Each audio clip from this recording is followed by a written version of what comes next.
Red Sox fans have longed to hear it. The Boston Red Sox are world champions.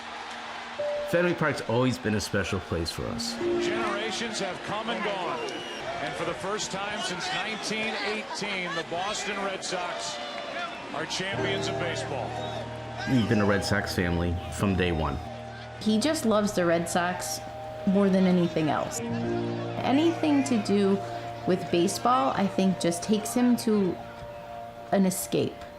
Something that he can just forget about everything else that's going on because he understands the game of baseball. There you go. Thomas was born 6 weeks premature, and once the shock of that kind of wore off, he went to CCMC and he had his neck evaluated, and they said, oh yeah, he has torticollis, but let's do an MRI just to be sure, and they came up with the fact that he had scoliosis. That whole piece of it, he's had 14 back surgeries for. Then right after his first birthday, he was diagnosed with muscular dystrophy. He's the kind of person who knows what struggles are, but yet he's the kind of person who doesn't let it get him down. Please welcome 8-year-old Thomas Hastings. All right, Thomas, let's see a pitch.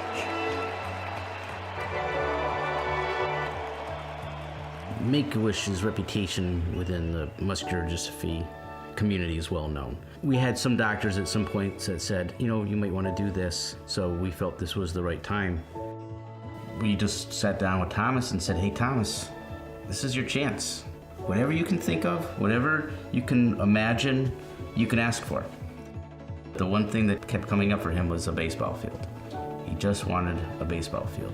And we had no idea that the Red Sox were involved.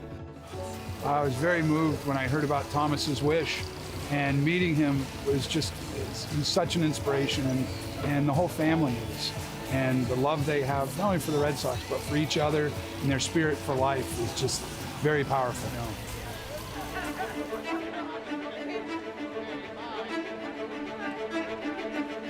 Next thing we knew, people in town just jumped on board. I made a couple phone calls, initially to the mayor of Windsor and to the town manager. So that Tuesday we got approval. Saturday morning we started cutting trees down. That normally would have taken months, but cooperation from the town of Windsor was unbelievable. And from that day, 37 days later... It didn't stop? Nope, it didn't stop. Thomas's wish was to have a ball field in his backyard. And what turned this into Fantasy Fenway is the people, is the teamwork. Yep. They just did more, way more than they were ever expected to. And every day you'd come home and you'd say, I can't believe this, I can't believe this. I'd just come home one day and I'd be like, wow, the monster's up. And I'd just come home and I'd like send pictures to my friends, like, look what's happening. It was really an amazing community effort. There was probably over 100 or so volunteers that got involved. Most of these people had never met Thomas. They just knew that they were coming together to help a Make-A-Wish kid get this amazing thing. For that month and continuing on, we see the greatness and the goodness in people.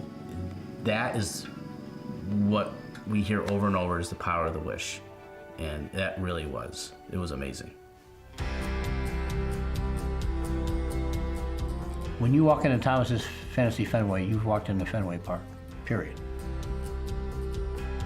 Anything you could think of that is iconic for Fenway Park, it's here. The engineer took an absolute 25% scale of Fenway, and he got it directly from the grounds crew at Fenway Park. And Thomas, being the huge Red Sox fan he is, understands it and appreciates it, and it really is to him when he gets out on that field. And whether he's playing with his friends or he's out there completely on his own, he is in Fenway Park. And this park is completely accessible for him. And he designed it that way, and that was laid out from the beginning. The field's completely flat. There's ramps up to the Green Monster. There's not a single thing here that he can't do. He really put a lot of thought into that and said, you know, this is going to get me through the things that are tough because I can go out there and I can just be me and play with his friends, which is super important.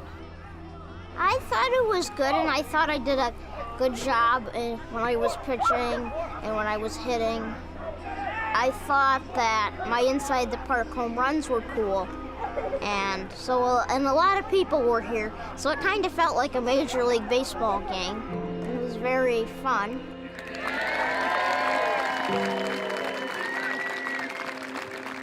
I think it's important that, the kids who are going through those hard times continue to have special attention, but it's nice that also the entire family can have an experience where you kind of forget about things for a while. A project like this gives you the opportunity to put aside life and focus on this good. It was all about Thomas, and it was all about the town wanting to do this project. It was a tremendous event. Here he comes out of the bullpen now to relieve Thomas and Hastings. His disease is progressive. He's doing less and less. He gets so trapped in this world of dark days, of tough days. But this was an experience where we saw people that were just giving of themselves. Make-A-Wish brought that together. And it was a gift for Thomas, but it also helped us as an entire family to remember that there are amazing people out there, caring people out there, all over the place. And, that's incredible, how it's helped all of us to kind of get past those dark days, because there's a lot of bright days ahead. And a lot of it's because this wish was granted to Thomas. I can just wake up to it. I don't have to think, is that supposed to be Fenway Park? I know it's Fenway Park.